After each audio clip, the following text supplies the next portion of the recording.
Today is Monday, June 3rd. What to know today about another mass shooting and the email that came just hours earlier, and the president's trip to Europe that will last all week. Plus, get ready to say goodbye to iTunes, ESPN's new test for teens, and the lunch worth more than $4 million. Welcome to The Newsworthy. All the day's news in less than 10 minutes. Fast, fair, fun, and on the go. I'm Erica Mandy. Thanks so much for being here. You ready? Let's do this.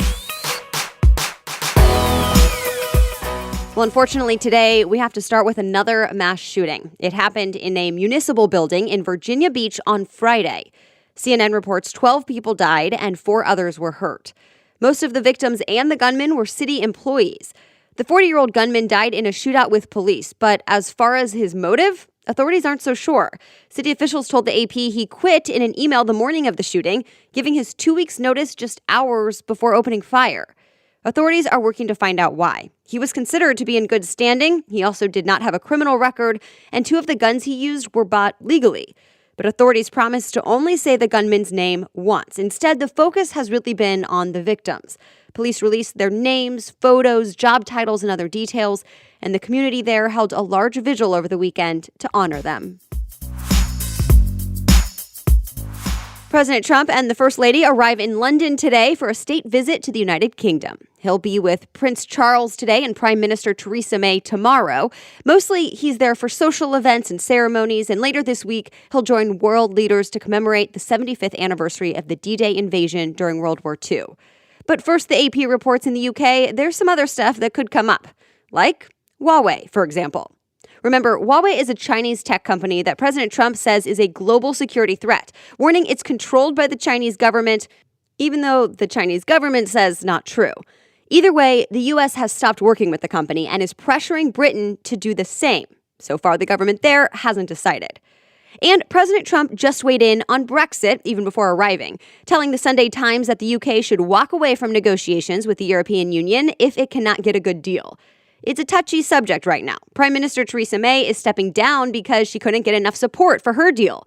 So exactly how Britain will be leaving the EU later this year is still up in the air. By the way, ABC News says thousands of people are planning to protest his visit. And there's another point of tension. The Sun reported Trump called the Duchess of Sussex, Meghan Markle, quote, nasty for saying in the past that Trump is misogynistic. Well, Trump says he didn't really call her that, and that the media is twisting his words, even though there is an audio recording. Trump will spend 3 days in Britain, and then will fly to Ireland, then France. Those applying for a U.S. visa will have to hand over more personal info soon, including social media accounts. It's part of a new screening rule under the Trump administration. TechCrunch says when you apply, the U.S. now wants to know all of your social media names and 5 years' worth of email addresses and phone numbers. Bloomberg reports it will likely affect more than 14 million people a year. Officials say national security is the top priority, and this is helping to improve that. Critics say the questions create an environment for profiling and discrimination. The change was announced last year, but will go into effect this week. Google is getting ready for a legal fight. The Wall Street Journal reports the Justice Department is now expected to launch a new investigation into the tech company, and that could lead to new government regulations against one of the world's most powerful companies. In fact, the New York Times reports lawmakers on both sides of the aisle have expressed concern over big tech, like how President Trump and other Republicans have worried there's bias in some search results, even though Google says there isn't. While some Democrats are openly concerned that such large companies hurt competition. Google's rivals agree with that one, saying Google uses its popular search engine to promote its own content over others, which they see as an unfair advantage. Google, on the other hand, says its products and services simply make the web easier to navigate, and the Journal reports the company feels ready to show the Justice Department its investigation is based on out-of-date complaints. By the way, the Washington Post says regulators now have decided the Justice Department will oversee Google, as we just talked about, while the FTC, or Federal Trade Commission, will watch over Amazon. Today, all eyes on yet another company that's faced some criticism for having too much power, Apple. But we won't be talking about Apple today for that reason. Apple is holding its big annual event called the Worldwide Developers Conference, basically when Apple lays out its plans for the next year. A few of the biggest announcements expected: a new iOS update, which is the software for iPhones and iPads. Also, Bloomberg reports Apple will likely announce the end of iTunes. Instead, the company plans to just have 3 separate apps for music, TV, and podcasts, even on desktops and laptops. As for new tech, CNBC says don't expect a new iPhone or anything, but Apple may put out a new high-end desktop computer. We might also hear about upgrades for Apple Watches and Apple TVs. Stay tuned. All right, more news ahead, but first, a quick break to thank this week's sponsor, Ancestry. Ever wonder where your family comes from? I know I have. Well, like me, you can discover more about them and learn about your story by combining the Ancestry DNA test with billions of historical family records. I just received my results. I'm excited to dig in and share with you some of my results later this month. But at first glance, it helps confirm what I've been told over the years about where my grandparents lived. And Ancestry even allows you to start a family tree to learn more about your complete story. And it's really simple to get started. Just sign up, you receive a box in the mail to submit your spit with easy-to-follow instructions, and before you know it, Ancestry is hard at work for you and then delivers great information about your family history. And of course, the newsworthy listeners get a little something extra. Go to Ancestry.com/newsworthy for 20% off your Ancestry DNA kit. That's Ancestry.com/newsworthy for 20% off your Ancestry DNA kit. Go to Ancestry.com/newsworthy. All right, now back to the news. It's a big day for baseball. The Major League Draft starts today. All 30 MLB teams will take turns picking players. To be drafted, players need to be high school graduates or in college. CBS Sports says there will be 1,200 people selected this year, and the Baltimore Orioles will have the first pick.